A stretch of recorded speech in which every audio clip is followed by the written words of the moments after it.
Take it easy for a little while, come and stay with us.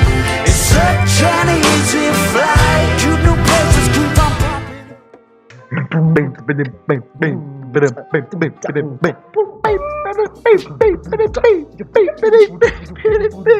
Bem, fala meus brabíssimos!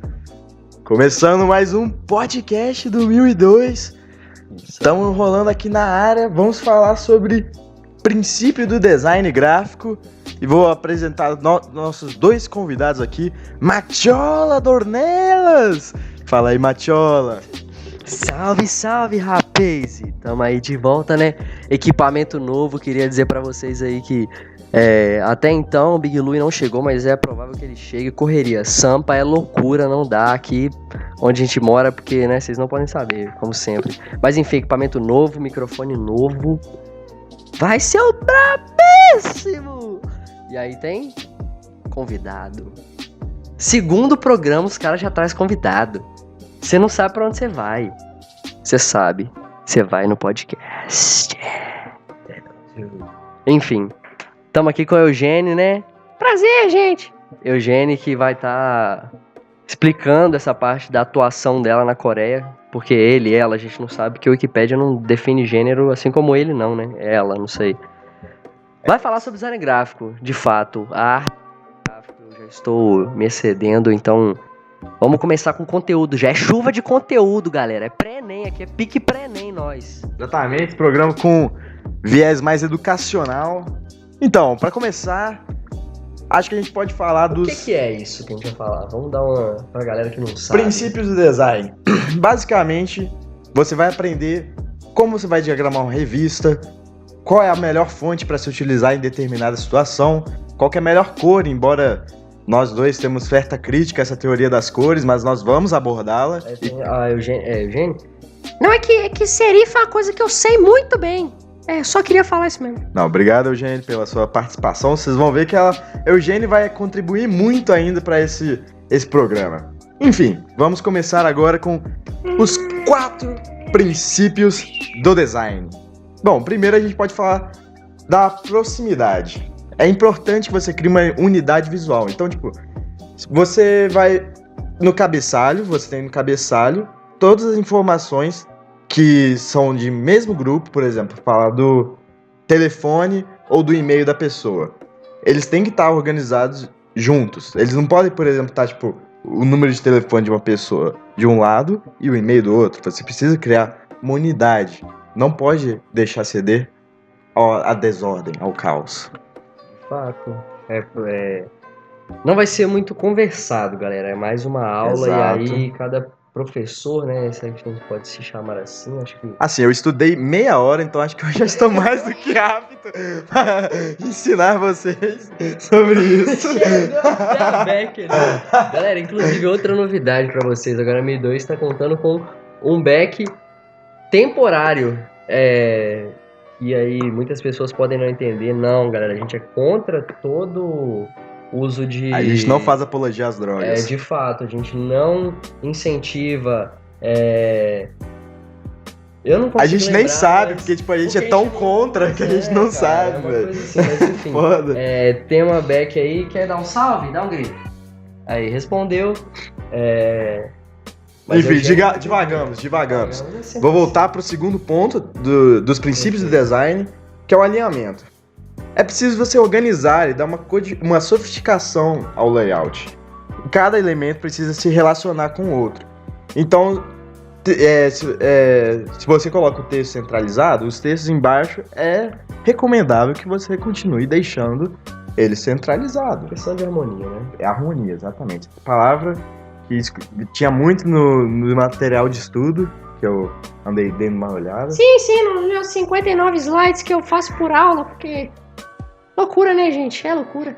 Eu falo muito disso. E serifa também, depois a gente fala mais. Serifa que vai ser uma coisa que vai aparecer muito ainda nesse A programa. Eugênia é muito empolgada com esse assunto. Você vê quando ela fala que... Ela não consegue parar. Sabe do que fala, sabe jogar. Repetição. Você precisa dar consistência, um fortalecimento à unidade. É bom você criar, por exemplo, você ou repete um certo tipo de cor, ou você repete a fonte, você repete o que é, mano? Isso é normal. Sinal gráfico, você fortalece. Muito tempo que a gente estudou, a gente esqueceu. Se você vai repetindo várias vezes, vai criando uma identidade, assim, tipo, você entende mais ou menos a vibe do texto. É exatamente isso, é sentir a vibe do texto. Quando vai repetindo, você começa a perceber que, tipo, ele tem um certo jeito de se comportar, o texto. E é importante que você transforme a repetição num elemento chave, não repetir só por repetir. Tem que ter consciência do que você está fazendo, meu cara. Consciência. Vocês não bebem Coca-Cola à toa, né? É verdade. Não sei se faz sentido, mas... Acho pra que não, muita gente faz. Pra muita gente vai fazer sentido. Contraste. É bom você evitar o contraste, sabe? Não crie... Não... É realmente bom evitar? Calma. Eu já li em alguns gibis que... Então, tem essa coisa. Tem uma diferença... eu tava errado. Tem uma diferença entre o contraste e o conflito. O contraste é quando fica, tipo... É contraste, tipo... Você sabe explicar isso, velho? Pô, cara... Porque pensa comigo. Contraste é o conflito positivo. Porque o conflito é quando fica, tipo... O texto vai ficando bagunçado com isso que você tá lendo. O contraste é que a diferença chama atenção. É porque a gente só pensa nas cores dentro do círculo cromático, mas... Por exemplo, o preto e o branco não estão dentro do círculo cromático e eles são, tipo, diretamente opostos. Então você tem que caçar uma cor diretamente oposta. Sim. Pra falar de contraste. Já demos uma adiantada, assim, da matéria que o Matiola irá dar aqui. Mas, enfim. Então, vou tentar explicar melhor o que é contraste. Contraste é... Isso aí. Ô, mano, não anotei direito, mano. Mas eu anotei igual o slide Botafé, então, tipo... Bota aí no slide, mano, real, velho. Eu nem sei onde tá. Continuou falando, Tá mano. Bom, Galera, os tá ouvintes, bom, mano. pô. Desculpa, achei que a gente ia cortar isso aqui no after, no pós. Que é ao vivo, mano. Hora de entregar. Enfim, agora vamos falar de tipografia. Tipografia. Existem... tipografia quando você fala dos tipos, que são as fontes, assim. Vamos falar de um jeito bem... As letras, no caso. Tem vários tipos de estilo, de tipos. Um deles é o estilo antigo. Ele foi baseado na escrita à mão dos escribas. Aquela época que não tinha... Só uma coisa que não ficou clara. E os grids? Isso é 3? Né? É 3 grids. O grid é 3. E o princípio do design ficou mais ou menos resumido nisso? Não... É porque tá chegando umas mensagens aqui no WhatsApp do programa, porque a Eugênia... inclusive, galera, quiser mandar pergunta pra Eugênia, tá pro Eugênia, né? Não sabemos ainda. Não, pode ir, eu sei que eu sou tendo respeitado, eu sei. Então, eu acho que vai ser muito aberto as perguntas de vocês pra gente dar as respostas, e é porque eles estavam reclamando um pouquinho disso. Teve a ligação, inclusive, do João Pedro. E João Pedro, não dava muito pra ouvir, tava num rolê, cracudo ele, parece. Pedindo pra voltar nesse tema. Faz um resumo aí pra gente, Marcola. Ok. Deixa eu pensar aqui como que eu vou resumir de forma bem simples. Ele quer pensar, ele é humilde, ele sabe que ele sabe. Basicamente, isso aí é o princípio básico do design. Quando a gente fala de proximidade, a gente quer criar uma unidade visual. É organizar para não deixar elementos vazando à toa no espaço, circulando assim no vácuo. Quando ele fala de alinhamento, é organizar a identidade visual. Então, a identidade visual é para não deixar as coisas, por exemplo, sem nexo. Por exemplo, você colocar no mesmo bloco o número de telefone e o título do cartão. Perfeito. Isso seria ruim. Então, essa que é a ideia do alinhamento, é você alinhar essas partes. Repetição, acho que a galera pegou a ideia, né? Repetição é reforçar, marca, exato. Reforçar o que a marca pensa. Contraste foi uma dificuldade de entrar na mente, mas acho que a gente não avançou, mas a gente escreveu alguma coisa. Então... Sim. Como é que é, então? Contraste? Contraste. Em suas palavras? Em minhas palavras, contraste seria quando você coloca dois elementos. Essa que é a questão. Você tem que usar dois elementos que são bem diferentes. Porque se você for usar elementos que se diferem pouco, eles não vão gerar contraste, vão gerar o que a gente falou que é o conflito, que vai ficar bagunçado o texto, vai ficar estranho, tipo, vai tirar a sua atenção do texto, enquanto o contraste chama a sua atenção para o texto. É isso, basicamente. Perfeito, então já podemos ir pro próximo tema. Repito, 4002-8922, mande sua pergunta aqui pro nosso programa, Eugênio, para responder, qualquer um de nós. Zap é pelo secretário. Agora a gente vai falar do impresso. Você vai falar. Isso. Segue na sua parte, você quer que eu continue? Olha, se você quiser... Vamos fazer então um papo. Tá bom. Eu pego o impresso agora, então. Bom, impresso, quem lê? Quem lê? Eu não sei, você não sabe, quem sabe? Porque ninguém lê, então ninguém sabe. Mas só uma charge, uma sátira aqui com uma coisa que está sendo destruída pelo império das máquinas capitalistas. Então não tem mais papel. Mas na época da sua avó, ou do seu pai, ou na sua época, depende da sua idade, a gente fala para todos os públicos, era muito usado, muito lido o jornal impresso, que pode ser dividido em 3 tamanhos. Aqui a gente vai falar das propriedades gráficas dele, né? O tabloide, o menor, o Berliner, o médio e o Standard, o maior. No caso do tabloide, seria a metade do Standard. Você pegar a folha inteira e partir no meio.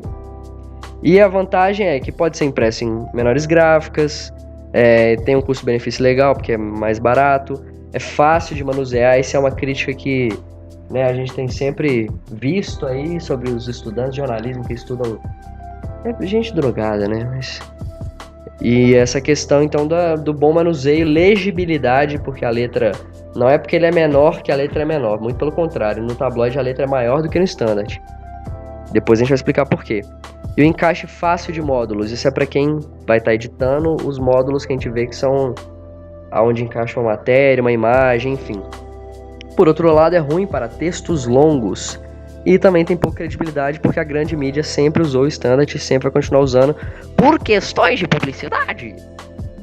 Berliner são basicamente as mesmas características do tabloide, contanto que o Berliner é um pouco maior e a maioria dos jornais não de tão grande expressão, não de tão grande lavagem de dinheiro, eles acabam optando pelo Berliner. E para finalizar, jornal Standard é o que você vê aí na Folha de São Paulo, no Estadão, no Estado de Minas, dentre vários outros, que é o formato grande. A voz tá falhando aqui, faltando. Daqui a pouco chega a Lara, né? Lara tá chegando, Lara tá vindo. E nesse sentido, pensando dessa forma, concomitantemente, vamos lembrar o que eu tava falando? É difícil. Standard, ele é posicionado dobrado com a parte do cabeçalho do jornal virado para cima, porque é um jornal muito grande, é difícil ter você conseguir posicionar ele de forma bacana nas livrarias, jornaleiros, não sei, não sou desse tempo. E enfim, um jornal muito grande, o maior tipo de papel. No caso, existe um papel inteiro que se chama standard, então geralmente se você faz standard, quer dizer que você está poupando um pouco de papel, porque você não está cortando para perder, o papel já é esse tamanho mesmo, standard, que no caso, tradução para consulta do dicionário irlandês. Padrão, é aquele famoso gado! Enfim, tem uma maior credibilidade por estar mais atrelado a jornais grandes, um espaço grande para escrever matéria, sabe? Muito texto corrido, muita matéria em profundidade escrito em standard, e também a famosa publicidade, dinheiro. Não se engane, o PT também ganha dinheiro, né? Esses esquerdistas aí. É tudo culpa do PT, cara. É tudo culpa do PT, é brabo demais. Mas é aquela coisa, difícil manuseio, o contrário do tabloide. É muito grande, difícil de ler. Só vendo filmes americanos, né, pra entender como é que o bom white American man, lendo seu jornal pela manhã, você vê a dificuldade. E também só pode ser impresso em grandes impressoras, ou seja, grandes editoras, né, que vai poder fazer esse jornal aí. Dúvida? Tem uma dúvida aqui Você usou, por exemplo, do Standard e o Estadão, né? O Exato. Folha de São Paulo. Qual que seria o exemplo do tabloide? O Super poderia ser considerado um O tabloide? Super poderia ser um tabloide. O tabloide vai ter um tamanho muito próximo de uma revista. Ah, sim. Acho que é isso mesmo. Por aí. Mais alguma dúvida? Eu acho que a Eugênia tá até bem entretida ali, tomando um cafezinho. Não tá nem muito interessada, não, mas se surgir. Se surgir, ela chega aí e nós trocamos uma ideia. Vamos para os elementos do jornal. Primeira manchete, acho que não precisa falar, vocês não são tão burros assim, pelo amor de Deus. Chamada é a indicação da matéria na capa inicial. Isso aí, tanto a chamada quanto a manchete, vai já dá pra você, numa posição crítica, dá pra você ver como que esse jornal trabalha com o processo psicossocial dos seus leitores, né? Porque é uma hierarquização de informação. Você coloca o que você considera mais importante na capa e não o que é mais importante. O que é mais importante pra quem? Eu não sei. Cabeçalho, informações gerais do jornal, aonde que a empresa capitalista se localiza, aonde que eles lavam dinheiro, talvez um telefone, um endereço. O endereço não, porque eles não vão mostrar onde é que eles fazem os crimes, mas é onde mora a máfia. O fio é o que delimita a matéria. Só, não vou falar mais. Rodapé é aquela abazinha onde fica o número das páginas para você identificar ali no caderno, onde fica aquela página de polícia. Você, Bolsonaro! Pra você mesmo. E aí você vem também com o caderno, editoria caderno, que é uma coisa que não está muito mais na moda, né, Marco? Porque a gente tinha o caderno 2, né, que era o caderno de cultura do jornal Folha de São Paulo. Eu posso estar falando merda, mas a gente tem que arriscar. E aí, esse caderno 2 falava exclusivamente de cultura. E por que falar disso? Porque a gente vai explicar agora o que são editorias, que são um aglomeramento, uma aglomeração, um aglomeralismo de matérias que são do mesmo setor. Então você tem aí a editoria de cidade, editoria de saúde, editoria de meio ambiente, tecnologia e do caralho a 4 que você quiser inventar, porque essa porra desse curso não existe nada que é verdade, é só coisa que o professor tira da bunda. Mas, seguindo nesse otimismo, né, nessa felicidade em estar aí preparando vocês para um futuro Enem, a gente explica. Não faça jornalismo. É daí pra baixo. E aí você vai ter esse caderno que vai ser uma espécie de editoria, porém ela é desvinculada do jornal. Você consegue tirar o caderno. Então, jornais mais caros, mais lavagem de dinheiro, vai ter ali umas partes que você vai ter lá, cultura, editoria de cidade. Você vai poder tirar esse caderno. Como na maioria dos jornais não tem caderno, então é dividido por editoria mesmo, que é só um título bem porco lá em cima pra você saber o que você tá lendo. Temos a retranca. Falando em indicação, retranca tem duas utilizações diferentes. Se você for usar retranca dentro de uma gráfica, vai ser o nome que o designer lá do jornal usa para identificar a matéria. Então ele tira do cu dele, né? O que ele bem entender, ele vai tá falando nesse caso. Mas já dentro do jornal é uma, sei lá, uma pequena frase, algumas palavras, não precisa ter nexo. Que o repórter, né, o escritor da matéria, vai usar no título, e aí o editor, o subeditor, quando for para rodar com essa matéria na redação, vão sempre chamar a matéria pela retranca e não pelo título. Seria tipo, fazendo uma analogia assim, as tags do YouTube. Tag, perfeito. Hoje em dia provavelmente deve ser tag, eles devem usar tag. Duvido muito que eles criem... É porque cada dia a profissão tá mais porca. E aí você vem também com o chapéu, ele mesmo, aquele que o Neymar não sabe dar. Não, o chapéu é o complemento acima do título, é uma coisa que o subtítulo, porém, na parte de cima. E o subtítulo, vocês não são idiotas, eu acredito. Intertítulo é um título dentro do corpo da matéria. Então tá lá no meio do texto, bum, vai mudar, ou então o repórter não conseguiu apurar nada que presta e resolveram mudar de assunto, pegar dado oficial, tirar informação daquele lugar proibido. Você vai utilizar um intertítulo ali para mostrar que o seu texto está mudando de assunto, ou seja, é um título dentro do corpo da matéria. Título corrente, naquela capa principal, logo embaixo do nome dos canalhas que são donos do jornal, ou enfim, vem aí o título corrente, que é a data da publicação.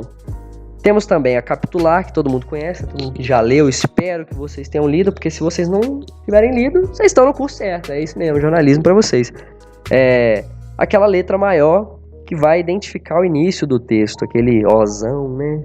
Famoso ozão, brabíssimo, que é diferente das outras vezes para poder te dar um entusiasmo ao começar ler um texto que é muito chato. Especialmente no caderno de política, porque tá foda. É difícil, é complicado, ainda mais em ano de queda de ditadura militar aqui que a gente vive, né? A gente é atemporal, ninguém sabe disso, mas a gente constantemente está em outras épocas.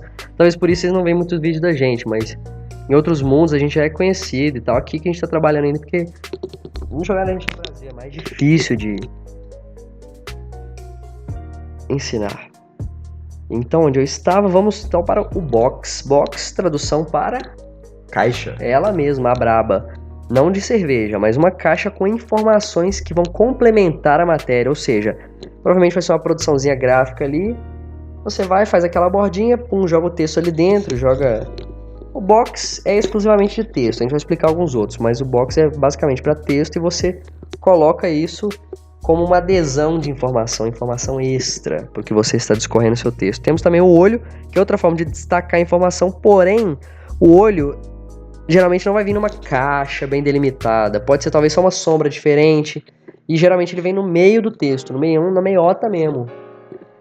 E aí temos a assinatura, que é o cafajeste que escreveu a matéria copiando o release, o crédito da matéria, né, pra quem não entendeu.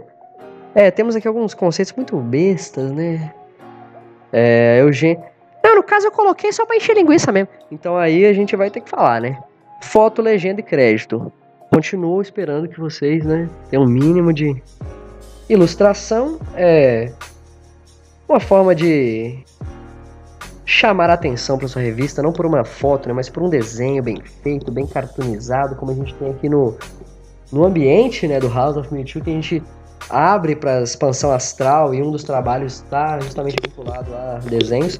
Enfim, o gráfico, desenho ilustração que chama a sua atenção, geralmente utilizado como charge, né, que é utilizado para dar uma satirizada em algum assunto, como os queridos do Charlie Hebdo, né, se fuderam. E aí temos também os gráficos, que são dados, tá? Não é coisa tirada da bunda, é dado, vai pesquisar para facilitar a compreensão da informação, né? Para dar um entendimento melhor. E aí temos também o infográfico, que é uma espécie, não é um gráfico, é mais um esquema, uma ilustração que vai tentar correlacionar e simplificar informações muito complexas. Por exemplo, explicar o processo da produção da Coca-Cola. Como é que é? Rato, socador, um pouco de ácido. Criança escrava. Perfeito. Então você vai mostrar a partir de um desenho, uma linha do tempo, por exemplo, é um infográfico, né? E aí aqui temos também, para finalizar, o anúncio, que é mais um exemplo de lavagem de dinheiro, basicamente. Bom, alguns aspectos que você vai determinar, que você vai falar, não, isso aqui é um jornal impresso. Então você, quando tiver os seus 18 anos, provavelmente isso não vai existir mais, se estiver prestando seu Enem. E aí, como é que você vai identificar um jornal? 4 coisas. Colunagem. A distribuição do texto no jornal é exclusivamente em colunas.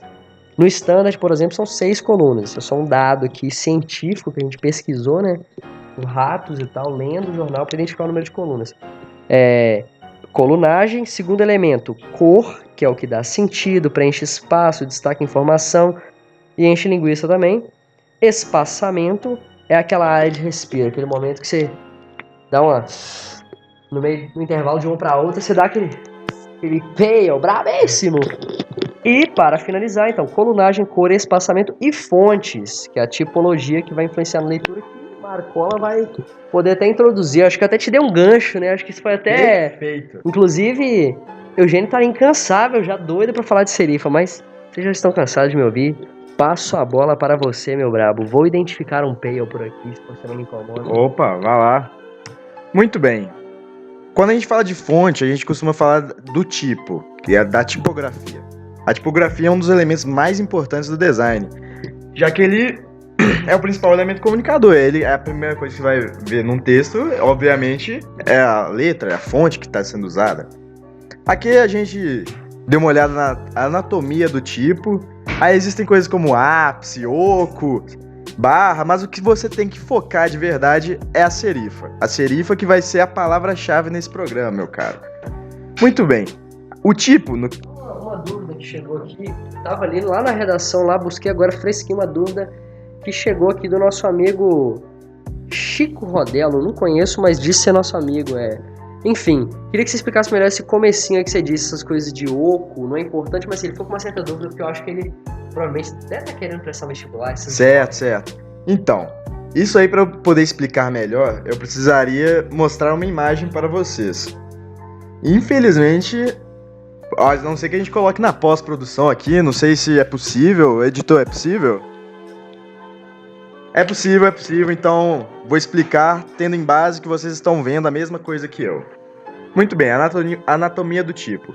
Aqui a gente pode ver, por exemplo, a letra A, a letra E, a letra M, o Q, o D, o G, o N, o F e o P. Muito bem. Quando a gente fala de ápice, você pode olhar como exemplo a letra A, que é o topo ali. É o topo da letra A que tem uma vertical. Não, vertical não, é... Não, é aquela aresta. Forma uma mini aresta. A barra é aquela coisa que corta o meio da letra A. O montante é a maior parte do corpo, assim. No caso, seria a parte direita da letra A. E o oco é o espaço vazio. Aí nós temos o braço, na letra E, por exemplo, que é o que está saindo do traço lá. Você consegue ver aí, você não é burro, você não é cego, esperamos que não. Me desculpe se você seja, não queremos... Como é que fala? Inclusão? Não queremos faltar com inclusão. Enfim, nós temos a haste na letra M, a vértice ali. Mas como vocês podem ver, isso, pelo menos para o que nós estamos estudando neste momento, editoração, não é uma coisa que realmente vai fazer uma grande diferença no seu conhecimento. Eu vou pular isso aí e vou falar das categorias de tipos, categorias de letras. E aí nós entramos num assunto muito interessante. Existem 6 tipos de estilos. Um deles é o estilo antigo, ele que foi baseado na escrita à mão dos escribas do passado, daquela época que não tinha a prensa de Gutenberg, se eu não me engano é isso que chama, que gerou um avanço absurdo para o jornalismo. O estilo antigo sempre tem serifas. E aí entra uma questão interessante. Eu esqueci de avisar para vocês, mas serifa é basicamente aquele rabinho que sobra no final de uma letra. Vocês podem voltar colocando a imagem de novo da anatomia do tipo, e lá explica muito bem o que é serifa. É só você dar uma olhadinha, tá passando aí, enfim. Sempre tem serifas no estilo antigo, sempre. Nunca vai ficar sem serifas. As serifas em caixa baixa, ou seja, letra minúscula, sempre vão estar anguladas, nunca reta. E aí a gente entra num outro conceito que é muito interessante, que vai estar voltando o tempo inteiro, que é a transição grosso-fino. Transição grosso-fino é basicamente que quando está chegando na serifa, a letra ela dá uma afinada. Ela começa grossa e vai afinando até chegar na serifa. O estilo antigo tem muito traço curvado com transição grosso-fino. Isso é uma característica clássica e a gente vai mostrar, se possível, exemplos de fontes que têm estilo antigo. E aí a gente entra no estilo moderno. Surgiu na Revolução Industrial com todo o avanço da prensa, automatizar mais o trabalho, facilitar, não ter que ficar escrevendo à mão. Aí surgiu o estilo moderno. Ele que as serifas são horizontais e finas. Então elas não são muito curvadas, elas são mais retas e bem finas. Traços, transição grosso-fino, muito acentuada. Ela é mais acentuada que do estilo antigo. Isso é uma característica que você tem que lembrar. Aí tem o grupo de tipo serifa grossa. Esse grupo que possui pouca ou nenhuma transição grosso-fino. É bem retão mesmo, é aquele estilo bem rudimentar. Ele surgiu com a propaganda. Os publicitários adaptaram o estilo moderno e criaram esse aí mais grosso, provavelmente para chamar mais atenção da pessoa que está passando pelo texto, focar e ver a publicidade, no caso. Imagino que seja por causa disso. Fica aí o questionamento para você em casa. Por que foram os publicitários que criaram a serifa grossa? Aí temos o sem serifa, que, assim, não preciso falar muito, né? O nome por si só já diz muito. E a única coisa que eu vou comentar sobre o sem serifa é que ele tem peso igual. Peso que é um conceito usado no design para dizer quando... para falar sobre a espessura da letra. Então, se é peso igual, não vai ter transição grosso-fino, ou vai ser fino o tempo inteiro ou vai ser grosso o tempo inteiro. Não tem variação na grossura da letra. Um grande exemplo do sem serifa é a Arial 12, aí a BNT! E aí a gente vai passar para o manuscrito, que, como o nome já diz, é qualquer tipo de fonte que lembra algo que foi escrito à mão, seja com tinta caneta, tinta com pena com tinta, tanto faz. Qualquer coisa que lembre vagamente que foi feito à mão. Opa, o gato aqui, a gata Beck está procurando o Pale. E é foda, gato te distrai. Enfim, manuscrito é isso, imita algo que foi feito à mão. E aí nós temos o decorativo. Decorativo é muito fácil de identificar, é qualquer coisa que tipo você vê e, pô, isso aí não é normal, cara. Um exemplo clássico que eu consigo lembrar de cabeça assim é caso vocês sejam da geração 98, 99, 2100, porque tipo a gente é temporal, mas assim, dei uma leve dica assim de qual zona do tempo que se você viveu nela, a gente viveu em várias, se você saberia do que eu estou falando. Club Penguin, a logo do Club Penguin, o título do Club Penguin, aquela fonte, ela é uma fonte decorativa, uma fonte grossa, assim, tem desenhos nela, isso é uma fonte decorativa. Elas são descontraídas, diferentes e muito fáceis de usar, mas você tem que saber usar, não pode lançar ela assim o tempo inteiro não, senão fica complicado, fica uma bagunça, você tem que usar com cautela. Use a fonte decorativa com moderação, meu caro, com moderação. Eu vou dar uma pausada aqui, porque o programa já tá se estendendo demais. Nem sei se vou cortar essa parte que eu tô falando aqui, nunca saberemos.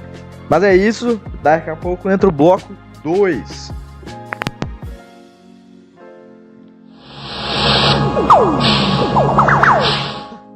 E terminamos o nosso raid aqui com a matéria e vamos para os tipos de grid.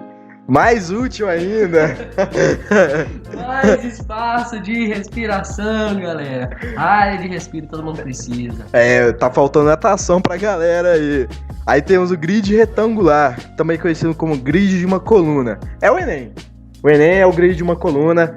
É uma redação assim, não tem texto até o final da página. É formado... Oh, caralho. Buceta!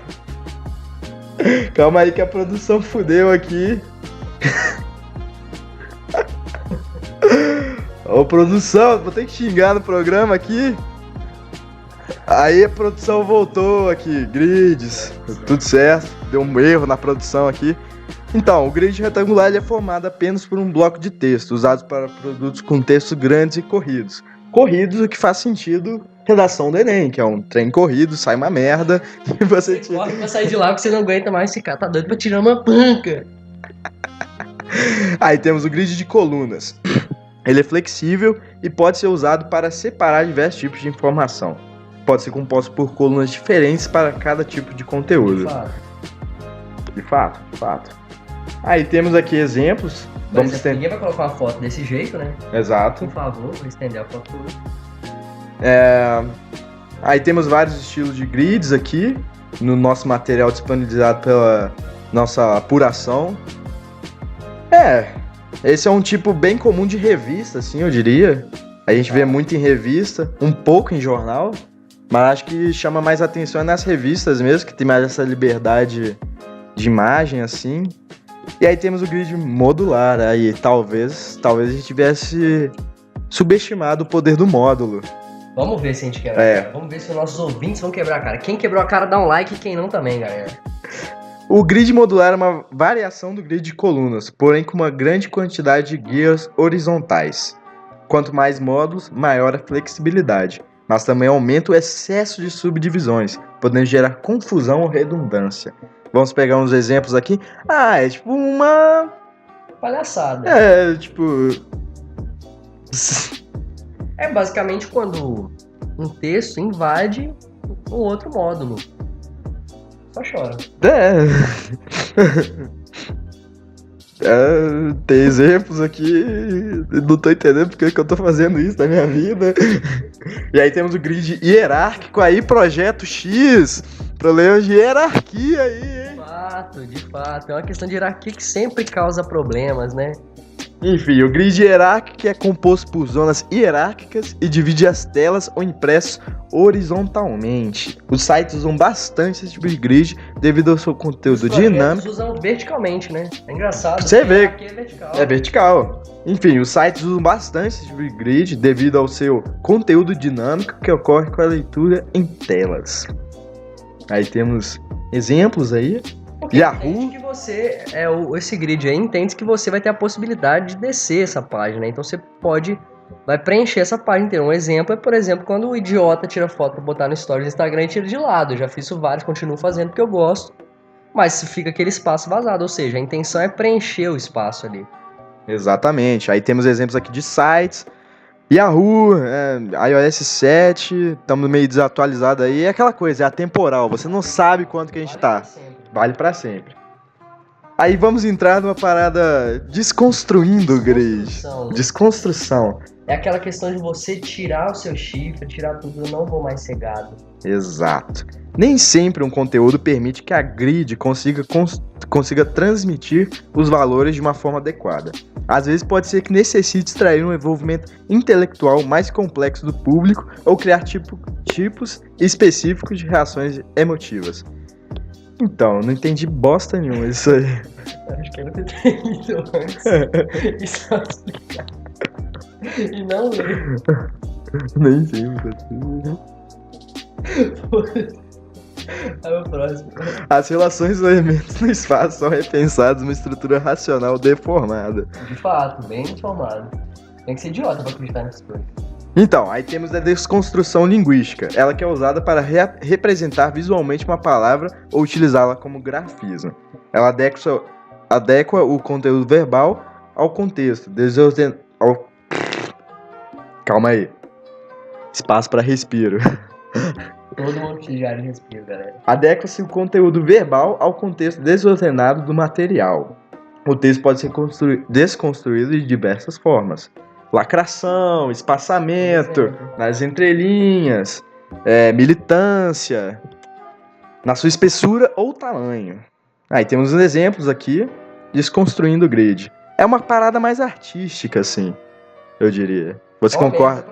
Exato, mas é tudo pela arte, né, cara? É cultizeiro aqui. De fato, né? Sem discordâncias. Até por isso que é uma reafirmação de como The Room é bom.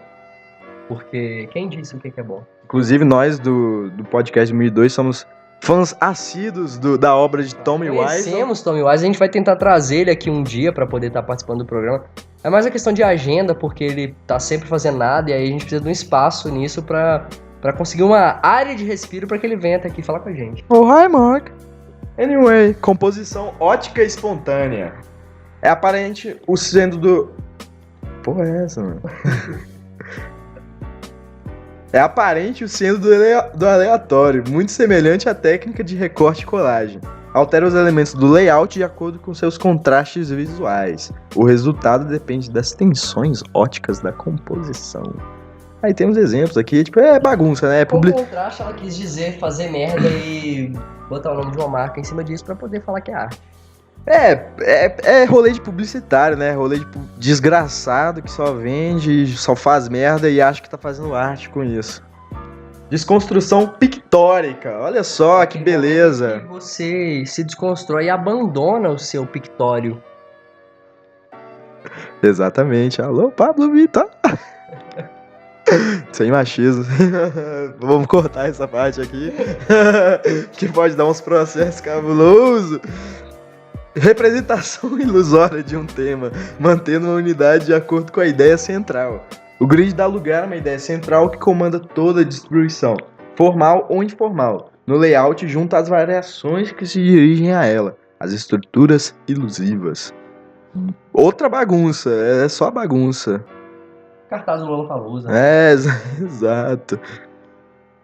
E aí a gente tem, como tá finalizando aí, né? A gente tem só um exemplo interessante que dá pra amarrar esse tema, que é o seguinte. Quando você fala de grid, você impõe uma caixinha, só que quando você explica essas várias ramificações do grid, basicamente você está dizendo, ó, é assim, mas você pode fazer do jeito que você quiser. Então é só uma forma de normatizar uma coisa que não precisa ser normatizada, porque ela já é fora da regra.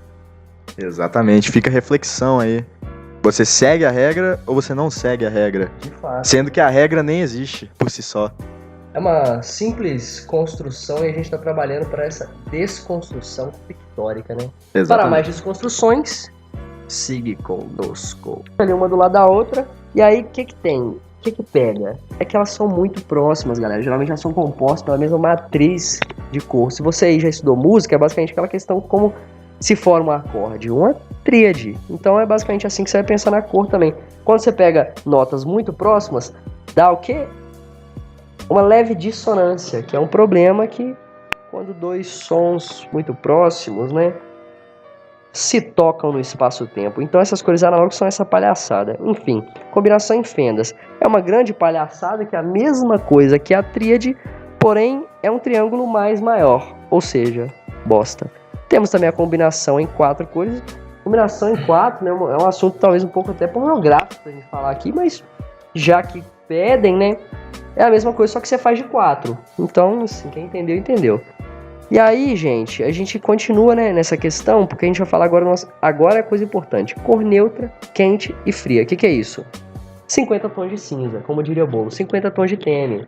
São aqueles cinza, o marronzinho, que não fede nem cheira, mas no fundo dá um problema. Por quê? Porque dá profundidade. Então, essa cor que é um pouco morta e tal, mas ao mesmo tempo ela pode te dar uma certa profundidade seja uma frase que você quer chamar atenção, enfim, a questão de sombreamento. E aí temos as cores quentes que lembram o sol, é basicamente isso, e as cores frias que lembram o céu. Carnaval puro. Você vê que cor é aí, ó, sol, céu. Indico muito pra quem tá, né, poder estudar no carnaval, porque é sempre uma época muito boa. Que aí o Enem já passou e você se fudeu. Essa é basicamente a divisão que temos de cores frias e cores quentes. Agora vem a palhaçada total, né? Que é a cor e sua influência. Em que? Em nada. Bom, simbolismo. O preto é a cor, basicamente, do racismo, né? E aí, por isso, eles representam com vazio, escuridão, mal, miséria, pessimismo, solidez, tristeza. É, mais uma vez, o sistema reproduzindo uma puta de uma palhaçada. Associa-se com sujeira, com sombra, enterro. Por outro lado, o preto ainda tem uma questão sofisticada. Você vê aqueles eventos de gala, todo mundo tá de terno. Preto você não erra, então tem essa coisa. No design também, preto você não erra. E também o branco, você não erra. Porém, o branco já é mais aquela questão de limpeza, de paz, neutralidade. Inclusive tem questões da ONU, da bandeira, da paz, tudo sem branco. Mais uma vez você vê a dualidade como que mostra que o preto é sempre pior, né? Temos aí o cinza, que não tá nem o preto nem o branco, ou seja, ele é uma grande bosta. Dizem que serve para conhecimento, sabedoria, é uma cor que simboliza intelecto, conhecimento, sabedoria. Bom, de fato é uma cor neutra, como a gente já disse, mas o resto, palhaçada. Vermelho é uma cor que lembra sangue, e aí dizer que remete energia é muito complicado, porque pessoas que podem ver sangue podem querer desmaiar. Então, assim, depende muito da sua relação com a cor. É uma cor de fato chamativa? Mas tudo palhaçada. O laranja é uma coisa que o vermelho. E aí tem umas associações muito desnecessárias. O amarelo tem uma questão de alegria, espontaneidade. É uma cor iluminada, é cor quente. Isso aí é claramente por causa da cor do ouro. Então você vê amarelo, você fica feliz porque você tá ganhando dinheiro. Depende, se você estiver de caganeira. Então assim, é o contexto, galera. Na dúvida, pega qual cueca você usa na virada do ano, porque já resolve. E aí temos o verde, né, que pra mim lembra esperança, mas aparentemente pra galera que tem um superior completo, uma galera que tá pronta pra dar aula, eles pensam que tem a ver com pressão sanguínea. Chup my balls, não vou falar disso. O azul, harmonia, amizade, pizza que é mano, pode ser também, depende. Tem toda uma relação. Ou não, pode ser que a pizza tá no ponto, porque o amarelo também lembra o dourado, que é quando a comida tá no jeito, né? Sempre muito importante falar. Mas voltando no azul, galera, é a questão da tristeza, é o frio, é aquela situação que você quer evitar, e aí você acaba usando o azul porque é o que tem mesmo e você vai nele. Temos também o roxo, que é um azul mais gay, tô brincando. É uma questão de misticismo, né? O roxo é um pouco mais...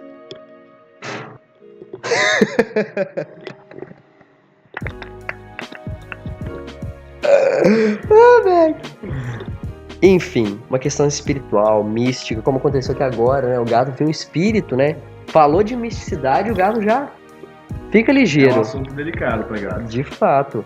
E aí tem aqui o rosa, né? Que por muito tempo foi uma cor de feminilidade. E aí tem uma questão.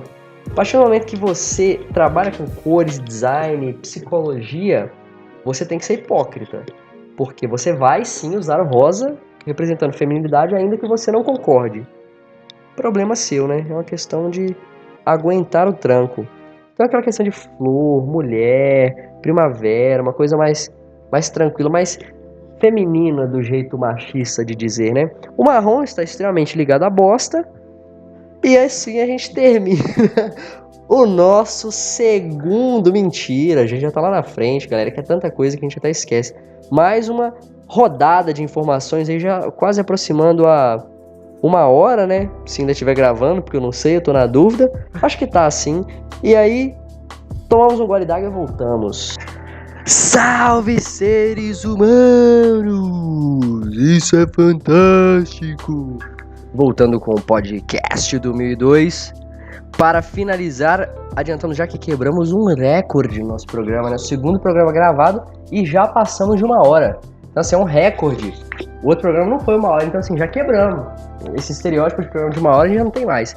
Sem mais delongas, vamos seguir nesse assunto que dá pano pra manga, né? Que agora eu vou falar a questão da imagem no design. Qual o papel da imagem no design? Bom, todo, né? Se ela botou um tema desse é porque ela é idiota. Mas a primeira questão que a gente vai falar aí é a questão da resolução da imagem, que é simplesmente a quantidade de informação que essa imagem agrega, que ela está trazendo com ela. Por isso que imagens com maior resolução vão ter, né, uma quantidade de arquivo maior, vão passar aí de 5, 6 mega, depende muito também do formato com que você tirou essa foto. A vantagem de ter uma imagem com uma quantidade de informação grande é que quando você for escalonar essa imagem, aumentar ela, não vai dar aquele efeito ruim, aquele efeito terrível, que é a pixelização, né? Que é quando a imagem não tem uma resolução muito boa e você vai tentar aumentar essa imagem, os pixels vão começar a ficar aparentes, porque obviamente, como eu disse, a gente está se tratando de imagens digitais, então aí lembra daquela história lá do RGB e aquela questão de precisar da luz. Então a partir do momento que a imagem não tem muita informação para poder passar, quando o pixel for ativar determinada cor, não vai ter tanta informação e ele vai acabar borrando a sua imagem e vai dar aquele efeito de pixelização. Enfim, por isso, preze por uma imagem de boa resolução, é sempre importante, a menos que você não tenha espaço, que é o único problema da imagem de resolução alta, né? Ou se você for feio e não quiser que vejam que você é feio. É importante dizer isso, mas Tinder tá aí pra isso, né, galera? Prosseguindo, temos o DPI e o PPI, que seria o quê? O DPI são os pontos de tinta que uma impressora deposita por polegada. O padrão, né? A impressora aí que você tem, aquela HPzinha preta velha, fodida, provavelmente aqueles 300 pontinhos de DPI. Quer entender do jeito bacana? Pensa no cara te tatuando. Pensa nesse cara colocando uma música fodida pra cagar o seu podcast. Porra, João! Deixa aí, é bom que ele interage com a gente, né? É uma coisa espiritual, interastral. Enfim, voltando. Essa questão da tatuagem que eu quis dizer é que imagina que o seu tatuador tá te tatuando com 300 agulhas dentro de 1 polegada e ele vai printando, né? Ele vai pigmentando a sua pele, da mesma forma como a impressora pigmenta o papel. Quanto mais DPI, maior quantidade de pontinhos que vai ter, maior quantidade de informação por área. Seguindo para a PPI, que já é o contrário. Enquanto a DPI tem a ver com aquela pigmentação do papel, a PPI vai trabalhar com a imagem digital, e no caso a PPI vai ser número de pixels por polegada. Então, se por um lado a DPI depende de uma impressora boa, a PPI depende de um bom monitor, que vai conseguir, né, reproduzir uma resolução boa bastante para que você jogue o seu fodendo PUBG, seu punheteiro de merda! Seguindo, agora, os dois tipos de imagens mais disseminados, né, pela comunidade designer, que é o bitmap e o vetor. O bitmap é uma imagem composta por pixel, simplesmente por pixel, ou seja, se você tentar expandir essa imagem, em algum momento ela vai pixelar.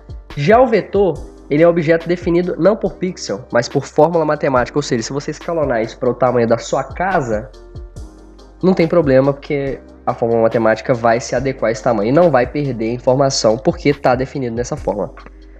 Seguindo, produção de imagem. Temos aí algumas formas de se produzir a imagem. Uma delas, né, a gente já falou lá na época do impresso, enfim, que é a ilustração, que tem o papel de acrescentar, sintetizar, decorar ou representar um texto.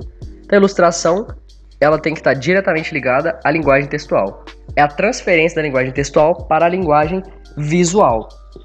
Seguimos, temos a fotografia. Se você não sabe, não desliga o computador. É aquela questão de senso. Seguimos com os filtros. Vocês estão careca de saber o que é filtro, que dormem e acordam no Instagram. O que muita gente não sabe é que o filtro pode ser anexo à câmera. Enquanto o filtro do Instagram é um filtro digital, esse filtro que eu estou dizendo agora é o filtro analógico, que você vai colocar na sua câmera e ele vai filtrar algumas cores específicas, que é basicamente o que o filtro faz. Seguindo, temos a manipulação, que na verdade é só um termo para você modificar a sua imagem, não apenas por Photoshop, como eu disse, de forma digital, mas pode ser também modificado por forma física, né? Por forma... é isso mesmo que vocês entenderam. Que é você colocar, por exemplo, o filtro na frente da sua lente, ou, por exemplo, editar a sua foto no Photoshop, enfim. A intenção é produzir um resultado, de fato, que você não conseguiu encontrar apenas pela imagem. Entenda uma coisa, imagem não é uma fotografia, perdão, não é representação da realidade. Aquilo ali é um traço do real, você fez um recorte de uma posição, uma luz específica, com várias escolhas específicas que não são o retrato real da realidade. Então, de certa forma, fotografia também é uma manipulação. Diga.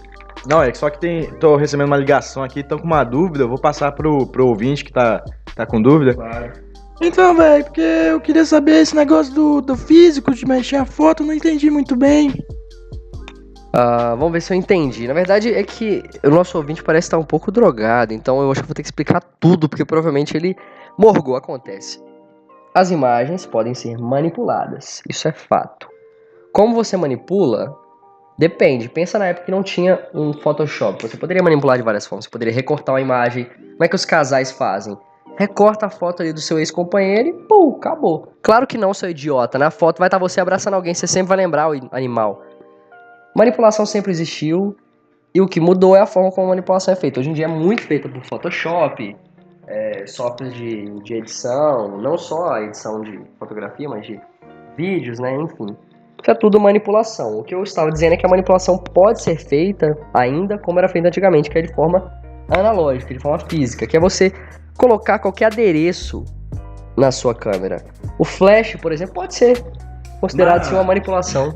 Por exemplo, editar a foto no filme, assim, e você colocar efeito, por exemplo, tacar um produto químico, que aí muda a coisa. Isso entra como uma forma de alteração física? Bom, aí alteração física sim, mas acho que alteração de imagem não, porque na verdade a imagem, quando ela foi capturada pelas câmeras antigas, ela já foi alterada. O que você tenta fazer com a solução química é tentar aproximá-la do real. De fato é uma manipulação, mas não é uma manipulação contra a realidade, é uma manipulação a favor da realidade.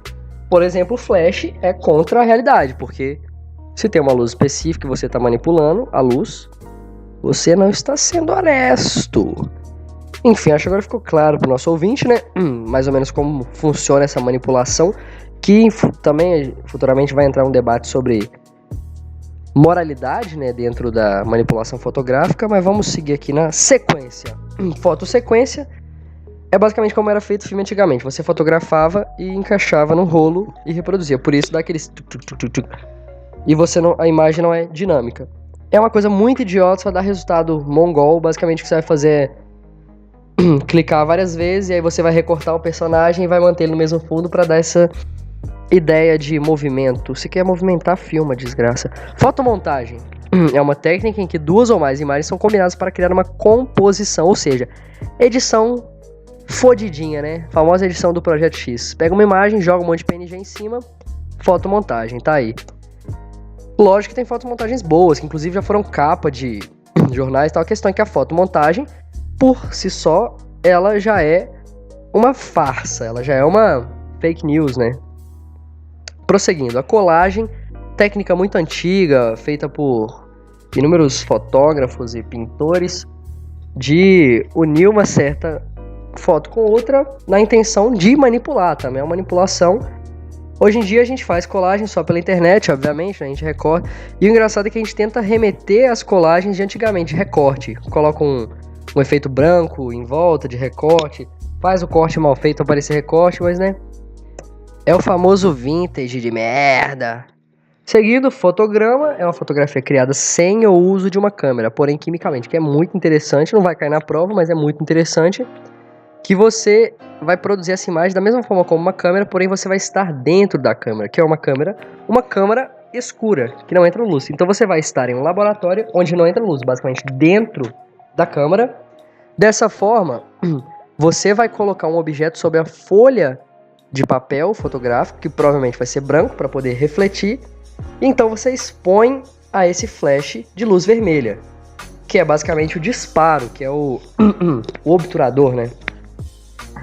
Tanto que se esse clique dessa luz vermelha, esse liga-desliga for muito grande, ele vai capturar o tempo. Então se existe um movimento no objeto, esse objeto vai se arrastar, é aquela coisa de tirar a foto com um F muito baixo, né? É aquele F que você deixa o seu obturador aberto por muito tempo. Enfim, técnica muito interessante, mas não vem ao caso, que se foda. Fotojornalismo é uma coisa impressionante, né? Todo mundo já fez a matéria, então não preciso falar. Várias fotos é o que você vai estar vendo aí, né? E aí entra a questão da ética, que é a manipulação, você criar uma coisa que não é de fato, todo mundo lembra. E por isso a gente finaliza o nosso programa por aqui, né? Já estamos cansados. Quem aprendeu, aprendeu. Quem não aprendeu, tenta de novo. O vídeo tá aí, tá disponível, tá grátis. Lembramos que a gente precisa dos patrocínios. Carl Sandmorks não é uma pessoa que vive de ouro, sim, né? Mas precisamos de outros apoiadores culturais, como a gente diz aqui no programa, né, Marcola? Com certeza, queria agradecer por mais uma oportunidade de estar presente no Podcast 2002. Enfim, galera, é isso. Espero que vocês tenham aprendido. Processo educacional aí. Queremos não só falar de besteiras, mas também falar de coisas sérias. Coisas sobre educação. Ciro Gomes aí, tá aí pra isso e é nóis. Falou, guys! Um abraço, brabíssimos! Sibus! Fly